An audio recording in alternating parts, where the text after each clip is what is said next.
စပွဲပေါ်တွင်မာကျောသောကြွေပြားတစ်ချက်ကိုထောင်ထားပြီး PVC ပိုက်လုံး2ချောင်းကိုယူကာပုံမှာတွေ့ရတဲ့အတိုင်းအသံပြင်းမျက်နှာပြင်ကြွေပြားနှင့်အနည်းငယ်ဆောင်ကာထား၍ဖုန်းအလန့်ကိုတစ်ဖက်ပါလုံးအဝတွင်ထားပြီးဖွင့်ထားလိုက်ပါကြွေပြားအားအသံထိရောက်မဲ့နေရာကိုခန့်မှန်းပြီးအခြားပါလုံးတစ်ခုကိုရွှေ့ကာဖုန်းအသံကိုနားထောင်ကြည့်ပါ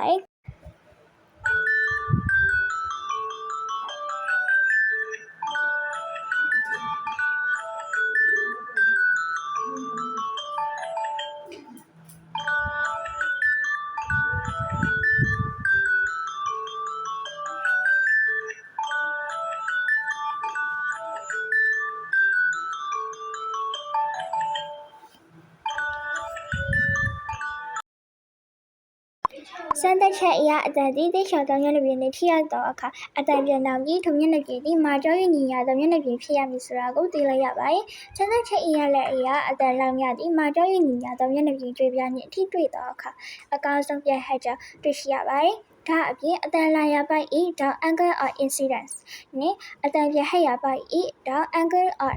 reflection တို့ညီမျှသောအခါအသံကိုအကျယ်ဆုံးကြားရသည်ကိုလည်းတွေ့ရှိရပါသည်